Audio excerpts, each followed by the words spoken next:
मैं शशि सिडाना स्वागत करता हूं आपका आपके अपने YouTube channel chemistry and GK Shashi Sidana पर। स्टूडेंट्स, आज जो टॉपिक हम लोग डिस्कस करने जा रहे हैं वह topic JET, ICAR, NEET, IIT JEE और क्लास 11th से लिया गया टॉपिक रासायनिक समय। अभी हाल फिलहाल जेट का एग्ज़ाम जैसे कि एग्रीकल्चर वालों के लिए अनाउंस हुआ है, तो केमिस्ट्री जो विषय है वो एग्रीकल्चर स्टूडेंट्स को थोड़ा टिपिकल सा फील होता है और उसमें भी एक ऐसा टॉपिक केमिकल इक्विलिब्रियम जिससे ऑलमोस्ट आप देखें तो हर साल एक क्वेश्चन आया है KP और KC से। तो इस टॉपिक को लेकर बहुत ही इजी तरीके से मैं आपके सामने प्रस्तुत करूंगा। ये टॉपिक जेट और ICAR के लिए तो इम्पोर्टेंट है ही है। इसके अलावा जो स्टूडेंट RPSC की तैयारी कर रहे हैं सेकंड ग्रेड के अंदर भी ये टॉपिक फॉलो होता है और इस टॉपिक से क्वेश्चन आता है। अब इस टॉपिक को हम लोग डिस्कस करते हुए आगे बढ़ते हैं। रासायनिक समय। रासायनिक समय की बात करें तो सबसे पहले हमें देखना है रासायनिक अभिक्रिया। तो रासायनिक अभिक्रिया सबसे पहली बात आती है हमारे पास रासायनिक अभिक्रिया। तो रासायनिक अभिक्रिया क्या होती है? कोई भी ऐसी क्रिया जिसमें अभिकारक जो होता है उससे उत्पाद बनते हैं। कोई भी ऐसी क्रिया जिसमें अभिकारक उत्पाद में बदल जाते हैं, ऐसी क्रिया को हम रासायनिक अभिक्रिया के नाम से जानते हैं। अभिकारक कह दें या अभिकर्मक कह दें या क्रियाकारक कह दें, एक ही बात है। तो अभिकारक जिसमें उत्पाद में बदलता है, ऐसी जो क्रिया होती है उसे हम रासायनिक अभिक्रिया के नाम से जानते हैं। और रासायनिक अभिक्रिया जो होती है वो दो प्रकार की होती है, जिसमें एक तो है अनुत्क्रमणीय और एक है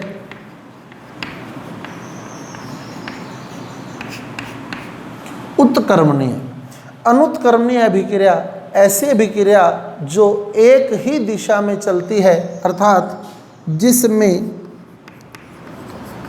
अभिकारक से उत्पाद बनते हैं और इस अभिक्रिया में धीरे धीरे सारे अभिकारक समाप्त हो जाते हैं, अर्थात यह अभिक्रिया हमेशा पूर्णता की ओर अग्रसर होती है। पूर्णता की ओर अग्रसर होने का मतलब हमेशा पूरी होगी, यानी इसमें अभिकारक जो होंगे वो समाप्त हो जाएंगे और उत्पाद बन जाएंगे। जैसे दूध से दही का बनना, दूध से दही का बनना। तो जब हम दूध से दही बनाते हैं तो दूध जो होता है वो सारा के सारा समाप्त हो जाता है। अभिकारक जो होते हैं इसमें वो सारे के सारे समाप्त हो जाते हैं, दूध खत्म हो जाता है और दही उत्पाद हमारे पास, दही जो है वो उत्पाद है वो प्राप्त हो जाता है।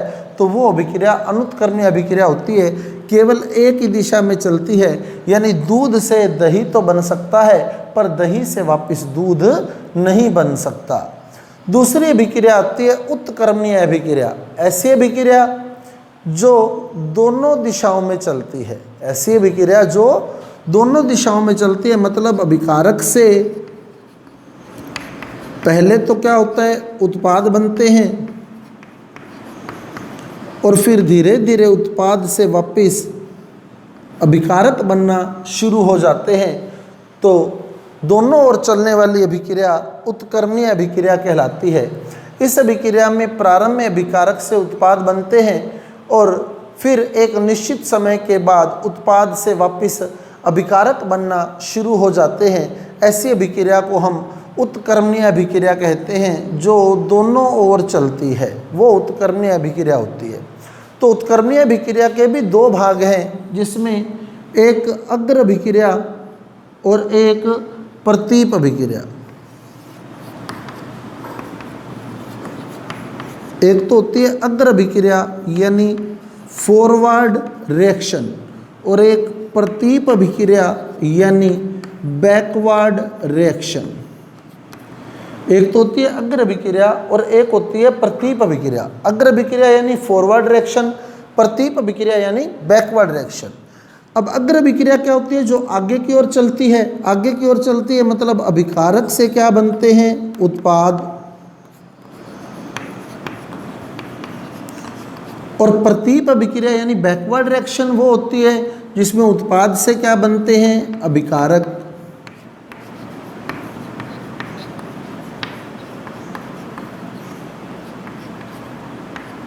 तो बहुत सी ऐसी अभिक्रियाएं हैं जो दोनों दिशाओं में चलती हैं। जैसे कुछ अभिक्रियाओं के एग्जाम्पल लें अपने, H2 + I2 = 2HI, तो ये उत्कर्मीय अभिक्रिया का उदाहरण है। ऐसे ही N2 + 3H2 = 2NH3, ये भी उत्कर्मीय अभिक्रिया का उदाहरण है। यानी जैसे ही नाइट्रोजन और हाइड्रोजन जुड़ के अमोनिया बनाते हैं, अमोनिया वापस नाइट्रोजन और हाइड्रोजन में भी वियोजित हो सकती है। तो उत्कर्मीय अभिक्रिया के दो भाग होते हैं, एक अग्र अभिक्रिया और एक प्रतीप अभिक्रिया। तो अभिकारक से उत्पाद का बनना अग्र अभिक्रिया है और उत्पाद से वापस अभिकारक का बनना प्रतीप अभिक्रिया है। अब क्या होता है? प्रारंभ में अभिकारक से उत्पाद बनते हैं, यानी शुरू में क्या होता है? जैसे H2 + I2 क्रिया करके HI बनाते हैं। धीरे धीरे इस HI की मात्रा बढ़ने लग जाती है और एक निश्चित समय के बाद ये वापस टूटना प्रारंभ हो जाता है, यानी H2 + I2 बनाने लग जाता है। तो एक निश्चित समय के बाद ये वापस वियोजित होने लग जाता है, यानी प्रतीप अभिक्रिया शुरू हो जाती है। प्रारंभ में कौन सी अभिक्रिया हुई? अग्र अभिक्रिया, यानी अभिकारक से क्या बना? उत्पाद। धीरे धीरे एक निश्चित समय के बाद प्रतीप अभिक्रिया शुरू हो गई, यानी उत्पाद से क्या बनने लग गया? अभिकारक। तो प्रारंभ में अभिकारक से उत्पाद बनता है, यानी अग्र अभिक्रिया का वेग जो होता है वो प्रारंभ में अधिक होता है। तो प्रारंभ में अग्र अभिक्रिया का वेग अधिक होता है, लेकिन धीरे धीरे क्या होता है? अग्र अभिक्रिया का वेग तो कम होता जाता है और प्रतीप अभिक्रिया का वेग बढ़ता जाता है, यानी उत्पाद से अभिकारक बनना शुरू हो जाते हैं। तो धीरे धीरे अग्र अभिक्रिया का वेग घटता जाता है और प्रतीप अभिक्रिया का वेग बढ़ता जाता है। प्रारंभ में क्या था? अग्र अभिक्रिया का वेग ज़्यादा था। धीरे धीरे क्या हुआ? अग्र अभिक्रिया का वेग घटा और प्रतीप अभिक्रिया का वेग बढ़ा।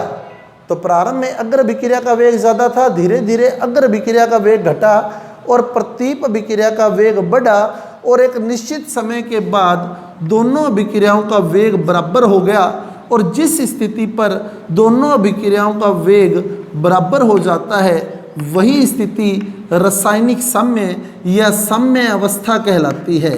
यानी साम्य अवस्था किसी भी उत्कर्मीय अभिक्रिया की वह अवस्था है जिस पर अग्र अभिक्रिया का वेग प्रतीप अभिक्रिया के वेग के बराबर हो जाता है। Rate of forward reaction, RF यानी रेट ऑफ फॉरवर्ड रिएक्शन, यानी अग्र अभिक्रिया का वेग।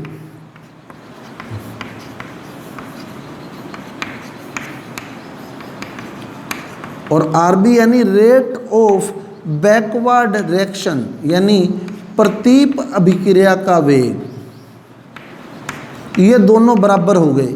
इसी स्थिति को ही हम रासायनिक साम्य के नाम से जानते हैं या साम्य अवस्था के नाम से जानते हैं। तो साम्य अवस्था एक विशेषता है उत्कर्मणीय अभिक्रिया की। तो साम्य अवस्था उत्कर्मणीय अभिक्रिया की विशेषता है जिस पर अग्र अभिक्रिया का वेग प्रतीप अभिक्रिया के वेग के बराबर हो जाता है। तो फिर देख लें, पहले अनुत्कर्मणीय अभिक्रिया क्या है? जो एक ही दिशा में चलती है, यानी अभिकारक से उत्पाद बनते हैं। प्रतीप फिर उत्कर्मणीय अभिक्रिया क्या है? जो दोनों दिशाओं में चलती है। पहले अभिकारक से उत्पाद बनते हैं, फिर उत्पाद से अभिकारक बनने शुरू हो जाते हैं। यानी पहले अग्र अभिक्रिया का वेग ज़्यादा होता है, बाद में प्रतीप अभिक्रिया का वेग बढ़ने लग जाता है और अग्र अभिक्रिया का वेग घटने लग जाता है। यानी एक स्थिति ऐसी आ जाती है जिस पर अग्र अभिक्रिया का वेग प्रतीप अभिक्रिया के वेग के बराबर हो जाता है, RF बराबर हो जाता है RB के। इसी स्थिति को ही हम रासायनिक साम्य कहते हैं, यानी रासायनिक साम्य विशेषता है उत्कर्मणीय अभिक्रिया की। तो रासायनिक साम्य उत्कर्मणीय अभिक्रिया की वह स्थिति है जिस पर अग्र अभिक्रिया का वेग प्रतीप अभिक्रिया के वेग के बराबर हो जाता है। अब बात करेंगे हम साम्य स्थिरांक की, लेकिन साम्य स्थिरांक को जानने से पहले हमें द्रव्य अनुपाती क्रिया का नियम पता होना चाहिए। द्रव्य अनुपाती क्रिया का नियम या सक्रिय द्रव्यमान का नियम। तो अब देखें क्या है द्रव्य अनुपाती क्रिया का नियम, फिर बात करेंगे हम साम्य स्थिरांक की, और साम्य स्थिरांक से मोस्टली आपका क्वेश्चन पुट होता है।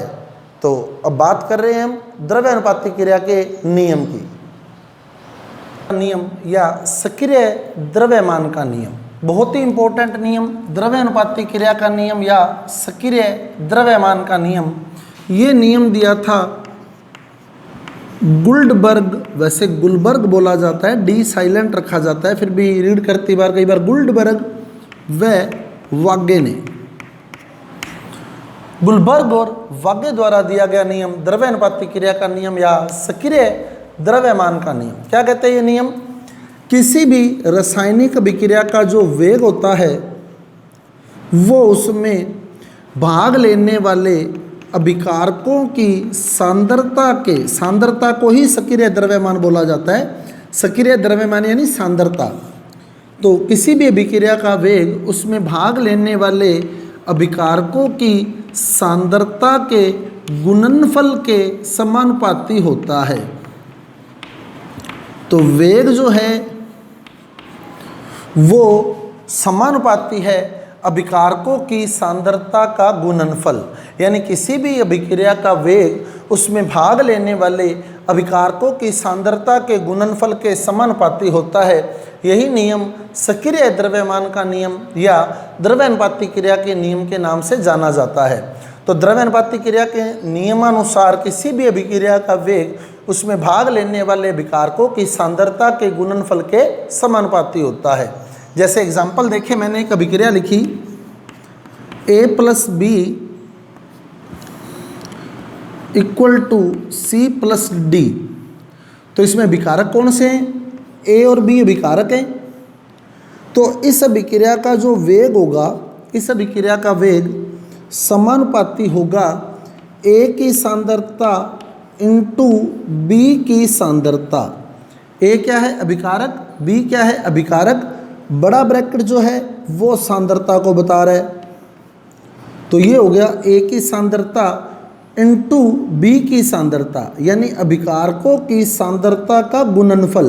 तो वेग जो है वो समानुपाती है अभिकारकों की सांद्रता के गुणनफल के, यानी वेग समानुपाती A की सांद्रता इंटू B की सांद्रता।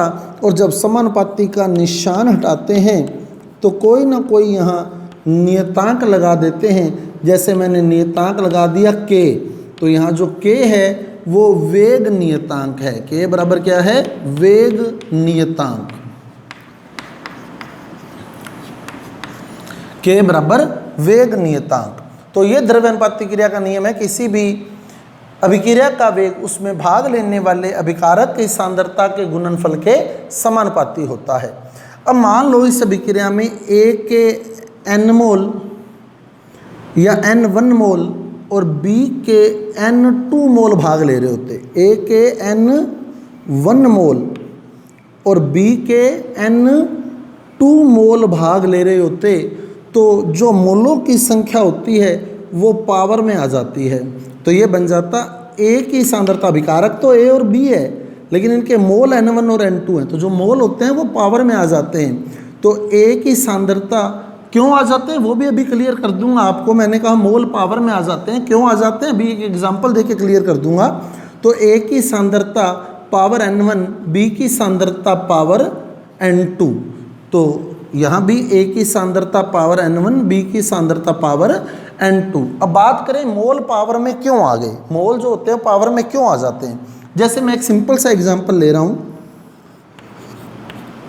2A + 3B = उत्पाद, क्योंकि मेरे को सिर्फ द्रव्य अनुपाती क्रिया के नियम में अभिकारकों से मतलब है। किसी भी विक्रिया का वेग अभिकारकों की सांद्रता के गुणनफल के समानुपाती होता है। तो यहाँ मैंने A के 2 मोल और B के 3 मोल लिए, A के 2 मोल और B के 3 मोल लिए। तो 2A का मतलब क्या है, A + A, 2A यानी A + A, 3B यानी 3B है, तो B plus b plus b, तो 3b का मतलब 3b इक्वल टू उत्पाद। अब इसके लिए अगर मैं डायरेक्ट लिखूं तो मैं लिखूंगा वेग समानुपाती ए की सांद्रता इंटू बी की सांद्रता। अब ए के मोल कितने हैं 2, तो मोल जो होंगे वो पावर में आ जाएंगे। बी के मोल कितने हैं 3, तो मोल जो होंगे वो पावर में आ जाएंगे।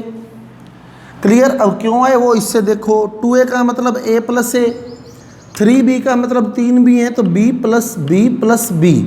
अब अगर मैं वेग लिखूं तो वेग समानुपाती होता है अभिकारकों की सांद्रता के गुणनफल के, तो a की सांद्रता इंटू a की सांद्रता इंटू b की सांद्रता इंटू b की सांद्रता इंटू b की सांद्रता, गुणनफल करना है यानी गुणा करना है। तो a की सांद्रता इंटू a की सांद्रता इंटू b की सांद्रता इंटू b की सांद्रता इंटू b की सांद्रता। तो क्या लिखा मैंने, a की सांद्रता इंटू ए की सांद्रता इंटू बी की सांद्रता इंटू बी की सांद्रता इंटू बी की सांद्रता। अब आप देखें ए की सांद्रता इंटू ए की सांद्रता यानी ए की सांद्रता की स्केयर, बी की सांद्रता इंटू बी की सांद्रता इंटू बी की सांद्रता यानी बी की सांद्रता की क्यूब। अतः जो मोल होंगे वो पावर में आ जाएंगे। इसलिए जो मोलों की संख्या होती है, जैसे यहाँ मोल n1 है तो वो पावर n1 कर दी, मोल n2 है तो वो पावर n2 कर दी, और k जो है समानुपाती का निशान हटाने के बाद k आता है वेग नियतांक। अब बात द्रव्यानुपाती क्रिया का नियम ये था। अब बात करें हम साम्य स्थिरांक की। साम्य स्थिरांक या साम्य अवस्था स्थिरांक, इक्विलिब्रियम कांस्टेंट। अब देखें साम्य स्थिरांक क्या होता है, तो बढ़ते हैं साम्य स्थिरांक की ओर। तो अब बात कर रहे हैं हम साम्य स्थिरांक या साम्य अवस्था स्थिरांक की। साम्य अवस्था क्या है, उत्क्रमणीय अभिक्रिया की विशेषता है जिस पर अग्र अभिक्रिया का वेग प्रतीप अभिक्रिया के वेग के बराबर हो जाता है। तो जैसे मैंने लिखा a प्लस बी, उत्क्रमणीय अभिक्रिया का निशान लगाना है C plus D, C plus D. तो इसमें मैं अगर अग्र अभिक्रिया लिखूं तो इसकी अग्र अभिक्रिया क्या होगी, a plus B equal to C plus d. और अगर इसकी मैं प्रतीप अभिक्रिया लिखूं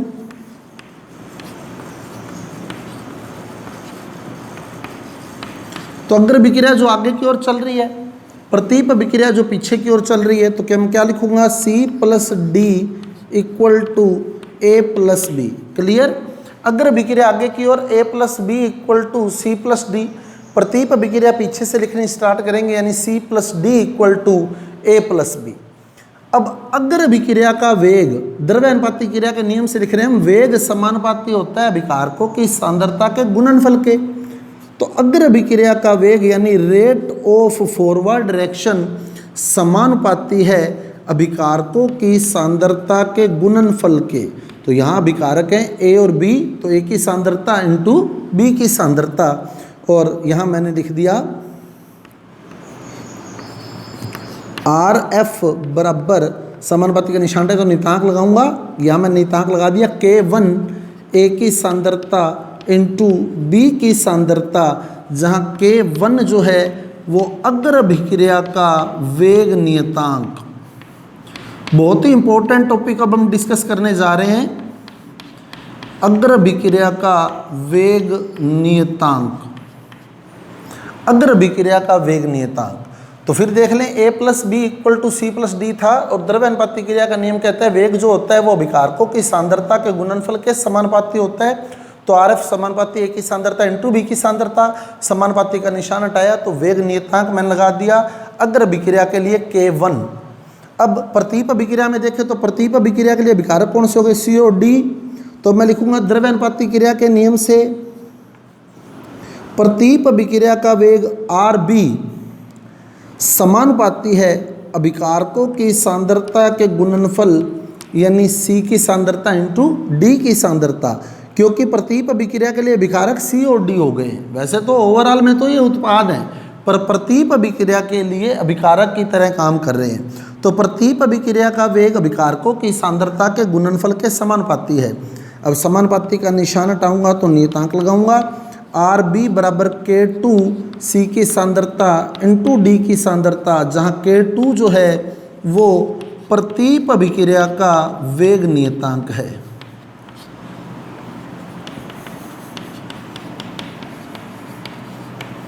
तो मैंने एक उत्क्रमणीय अभिक्रिया ली ए प्लस बी, उत्क्रमणीय अभिक्रिया का निशान यानी रिवर्सिबल सी प्लस डी, अग्र अभिक्रिया लिख ली, प्रतीप अभिक्रिया लिख ली, दोनों पर द्रव्यानुपाती क्रिया का नियम लगा दिया, समानुपाती का निशान हटाने के बाद वेग नियतांक लगा दिया। अब समय अवस्था क्या होती है?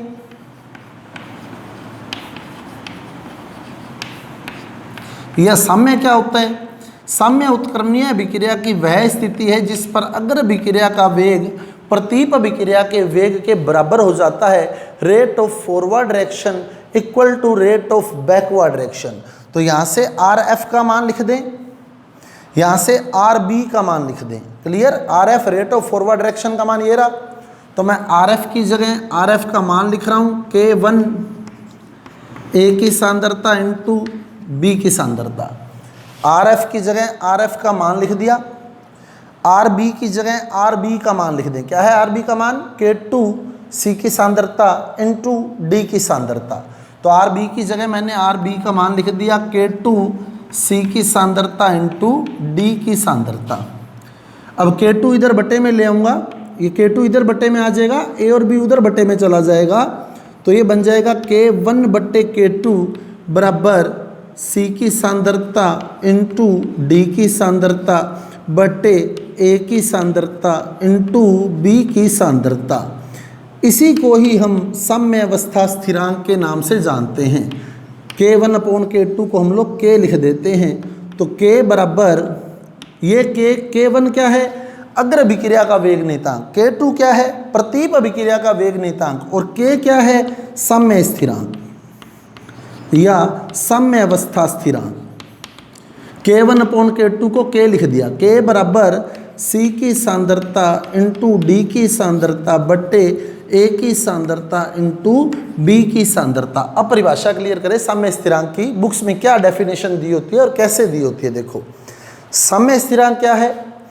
अग्र अभिक्रिया के वेग नियतांक। के वन क्या था? अग्र अभिक्रिया का वेग नियतांक। के टू क्या था? प्रतीप अभिक्रिया का वेग नियतांक। तो अग्र अभिक्रिया के वेग नियतांक व प्रतीप अभिक्रिया के वेग नियतांक के अनुपात को साम्य स्थिरांक कहा जाता है। क्लियर? अग्र अभिक्रिया के वेग नियतांक व प्रतीप अभिक्रिया के वेग नियतांक के अनुपात को साम्य स्थिरांक कहा जाता है। या फिर क्या कहते हैं? देखो, ये उत्क्रमणीय अभिक्रिया है, सी और डी क्या थे उत्क्रमणीय अभिक्रिया में? उत्पाद। ए और बी क्या थे? अभिकारक। तो यहाँ देखें, उत्पादों की सांद्रता के गुणनफल व अभिकारकों की सांद्रता के गुणनफल के अनुपात को बटा यानी अनुपात, उत्पादों की सांद्रता के गुणनफल व अभिकारकों की सांद्रता के गुणनफल के अनुपात को साम्य स्थिरांक कहा जाता है। तो ये डेफिनेशन हमारी बुक्स में दी होती है साम्य स्थिरांक या साम्य अवस्था स्थिरांक की। वो बना कैसे, वो आपके सामने है। उत्क्रमणीय अभिक्रिया लिखें, दोनों पर द्रव्यानुपाती अग्र अभिक्रिया और प्रतीप अभिक्रिया लिखें, दोनों पर द्रव्यानुपाती क्रिया का नियम लगा दें। अब साम्य अवस्था की स्थिति लिख दें। साम्य अवस्था क्या है? आर एफ बराबर आर बी, आर एफ का मान लिखें, आर बी का मान लिखें। के वन अपॉन के टू को हम लोग साम्य स्थिरांक के नाम से जानते हैं। अगर यहाँ मोल दिए होते, जैसे यहाँ N1 दिया होता, यहाँ N2 दिया होता, यहाँ M1 दिया होता, यहाँ M2 दिया होता, तो यहाँ हम लोग मोलों को पावर में लगा देते। वही बात, इसकी पावर M1 हो जाती, इसकी पावर M2 हो जाती, A की पावर N1 हो जाती और B की पावर N2 हो जाती। मोलों की संख्या जो होगी वो पावर में आ जाएगी। तो ये था साम्य स्थिरांक। कल बात करेंगे हम साम्य स्थिरांक के प्रकारों की। तो साम्य स्थिरांक दो प्रकार के होते हैं, एक तो के सी से लिखते हैं और एक के पी से लिखते हैं। बहुत ही इंपॉर्टेंट टॉपिक है के सी और के पी। एक के सी से लिखा जाता है, एक के पी से लिखा जाता है। और पेपर में आप लोग पुराने सालों के पेपर उठा के देखना, के सी और के पी से हर साल क्वेश्चन आता है। तो कल का हमारा जो टॉपिक होगा बहुत ही इंपॉर्टेंट, के सी और के पी को लेकर। तो कल मिलते हैं केसी और केपी में संबंध को लेकर। क्या है केसी, क्या है केपी, इसको कल देखते हैं अपने नेक्स्ट वीडियो के अंदर। तो आज का जो वीडियो था अपना, अगर आपको समझ आया है, अच्छा लगा है, तो कृपया मेरे वीडियो को लाइक कीजिए, मेरे चैनल को सब्सक्राइब कीजिए और आगे ज़्यादा से ज़्यादा शेयर कीजिए। Thank you.